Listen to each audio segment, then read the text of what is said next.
Tonight, who needs Halloween when the race for the White House is playing out like a house of horrors? And now the plot, if it could anymore, it actually thickens. The race continuing to tighten. You won't believe the poll numbers, especially in the wake of Friday's FBI decision to reopen the Hillary email mess. So the question is, where do we stand now? And what is the impact of the email gate part 2?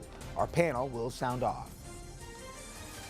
And then, just when you thought the 2016 campaign couldn't sink any lower, enter Anthony Weiner and the sexting computer. Well, we were going to talk about this campaign's race to the bottom and if it can actually sink any lower. A cue?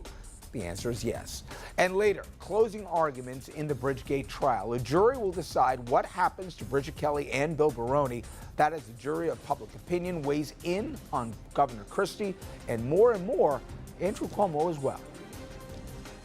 Good evening, everybody, and welcome to RFL. I'm Richard French. Thank you so much for joining us. Now, if you thought the presidential election of 2016 would end with a blowout, and raise your hands if you did a week or so ago, leaving all the drama behind us, well, you probably ought to recheck things. We are now just a few hours from being 7 days from the election, and by every measure, the race is tightening. Poll averages now have Hillary Clinton's lead under 3 points.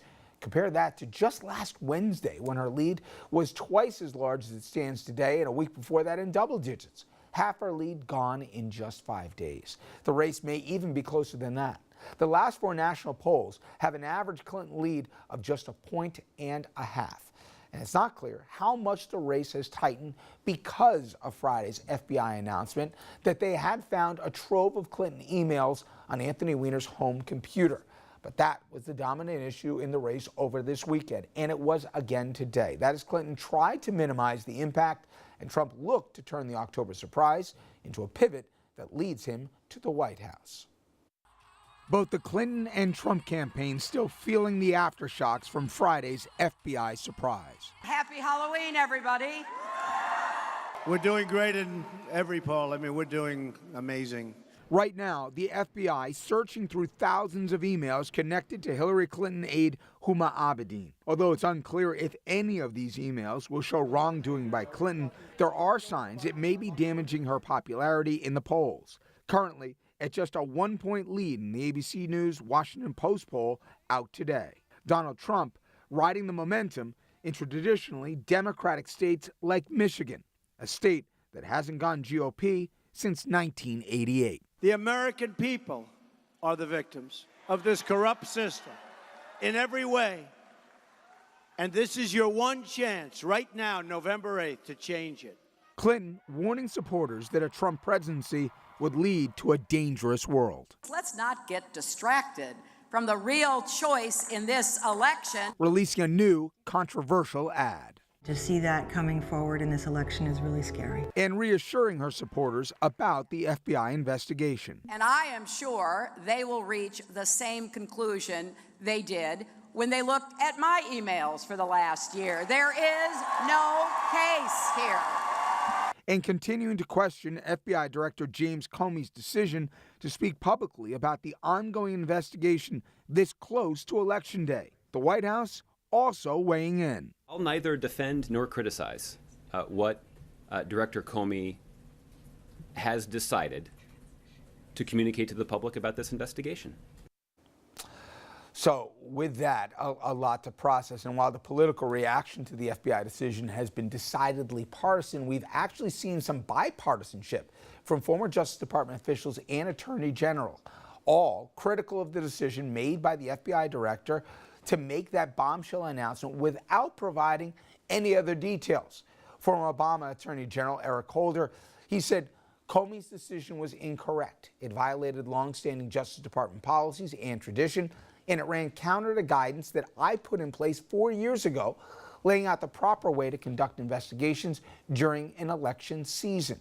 Holder adding, the department has a practice of not commenting on ongoing investigations. Indeed, except in exceptional circumstances, the department will not even acknowledge the existence of an investigation.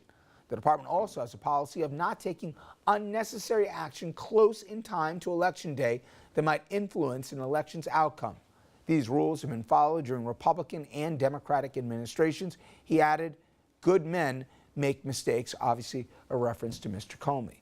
And former Reagan administration justice official and now the VP nominee for the Libertarian Party, William Weld, he called Comey's decision disgraceful, adding he thought Comey was off the reservation, end quote. And then former Bush Attorney General Mike Casey saying regardless of what is in the newly discovered emails, the current Justice Department will not permit a grand jury to hear evidence in this case, and because only a grand jury can constitutionally bring charges, that means no charges will be brought, which is to say we know enough to conclude that what we don't know is of little immediate relevance to our current dismal situation. And add one more here, believe it or not. Bush Attorney General Alberto Gonzales, remember him? He called Comey's decision, quote, an error in judgment, and that he was somewhat perplexed about what Comey was trying to accomplish, end quote. Gonzales adding, if you delay the announcement, hopefully it's not going to jeopardize an investigation, it's not going to jeopardize the pursuit of justice, and voters will have the opportunity to vote on Election Day without information that may in fact be incomplete or untrue. All right, so with all that, let's bring in our panel. Jeannie Zaino. She is a professor of political science at Iona College and also a senior advisor at the consulting firm Applied Techonomics. I'm so proud of myself. Dominic Carter, political journalist and author, joins us, of course, former Democratic New Jersey Congressman Steve Rothman and Andrew Whitman, our senior political correspondent. All right, so listen, at the end, it looks like they've put this information, Congressman, into a computer now. They're going to try and use, whatever, if they have common data, maybe they can do an expedited, in effect, search of these emails and be able to have something by Election Day. But you heard it laid out. There's going to be no charges here. Maybe there'll be some embarrassing stuff that'll come out, but at the end of the day, it's not like she's going to get cuffed and stuffed, depending on what was on Huma Abedin's computer. Are you shocked at what Comey did? Or frankly, was he put in an impossible situation where he was sitting on thousands of emails that a couple of weeks ago came into his office and just came to his attention? I was shocked. The FBI does not release information about pending investigations. And number two, the FBI does not talk about explosive, politically charged matters a handful of days before a national election. So he made a mistake, and I believe, unfortunately, why he has a reputation for being a good person, that he made a terrible mistake.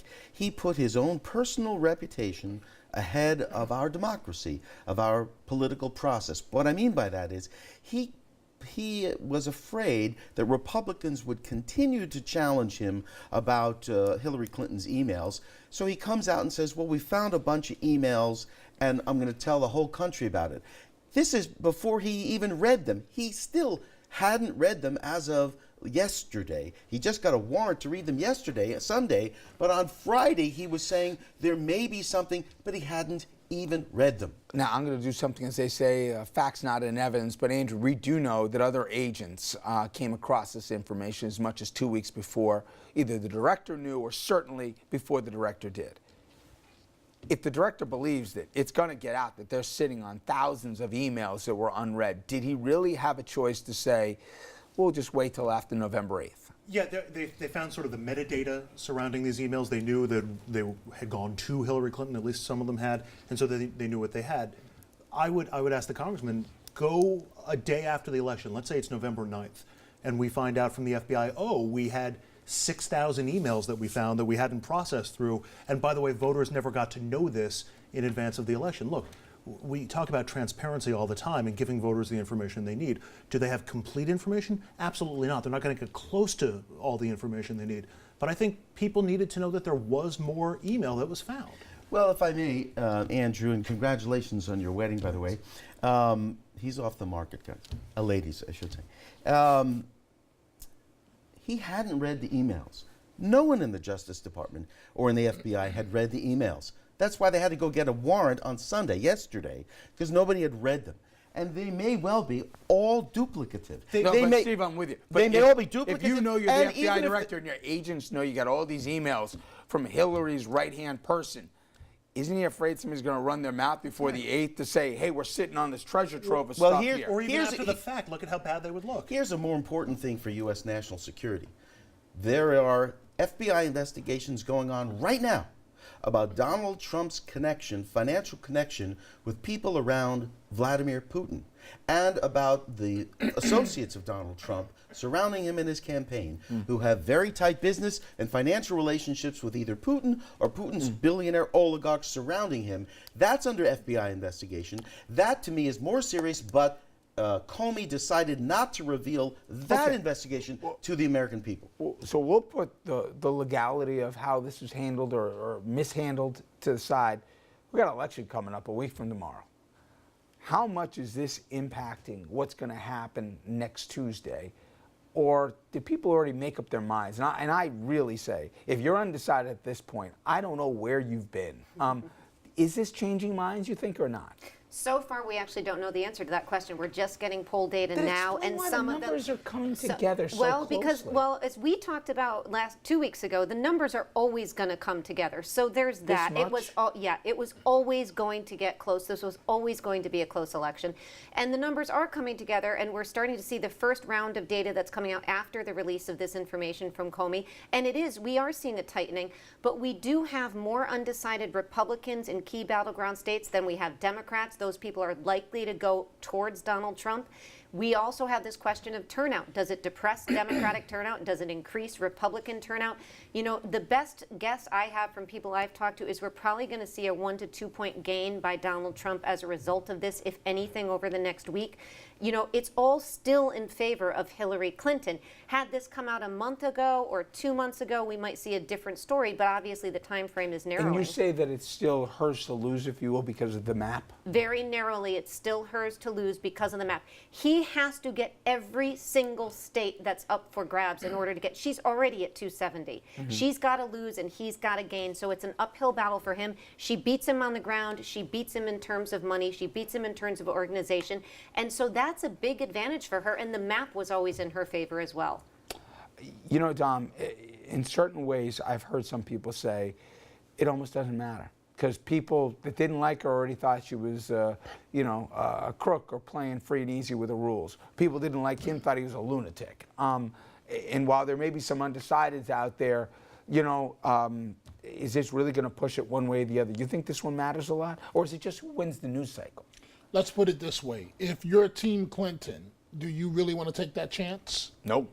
Do you at 8 days from the election, she's going down to make history? I agree with the professor. Advantage still Clinton, but you just don't do this. I agree with the congressman's assessment. I would go even further. He was feeling the pressure, Comey, from Republicans that were critical of him, and he caved to the pressure. Hillary Clinton's campaign tonight held a conference call with reporters. The same point the congressman made. We don't know about an FBI investigation into Trump and the Russians, but yet it's underway. And the reason why we don't know is because the director did not want to negatively influence the election against Mr. Trump. So then why do you do it against Hillary Clinton? This reminds me of the days almost, I don't even think J. Edgar Hoover would go this far. He'd like to influence things, but maybe from a background. Comey just jumped head first. Richard, I understand he's between a rock and a hard place, but a week before the election? Yeah. And this is the type of issue that can flip the election. It takes all Trump's negatives away to... Although I would only say, and again from the outside, it seemed a little bit more of CYA rather than him trying to pull a Hoover, which would be to further at least his own agendas right now. But either way, it was just as destructive to our democratic process and the role of an FBI director. I'm not sure how much benefit there is to Hillary in trying to point out that there's a Putin investigation that's underway. It seems like it's a pivot. You know, you're being asked a question about your emails, and you're going to pivot to something else. Hey, Trump's bad too. And I just don't think think that also, works if it comes out and says there's nothing here, you're still going to have people say, "Oh, sure, prove it. Let's see them all." But if he's under investigation, if you're going to point out emails about her, and we don't even know the content of those emails, then you don't think we should know that you have an active investigation into Russia and Trump? Well, when we come back here, we're going to switch gears, and I'm going to show you, we mentioned, Jeannie said the numbers tightening. We're going to show you where the swing states are right now, what is the actual state of the race. And I'm going to tell you something that may be a little bit distressing, but if you think this is the last October surprise that we're going to hear between now and next Tuesday, think again. It actually could get uglier. We'll be right back.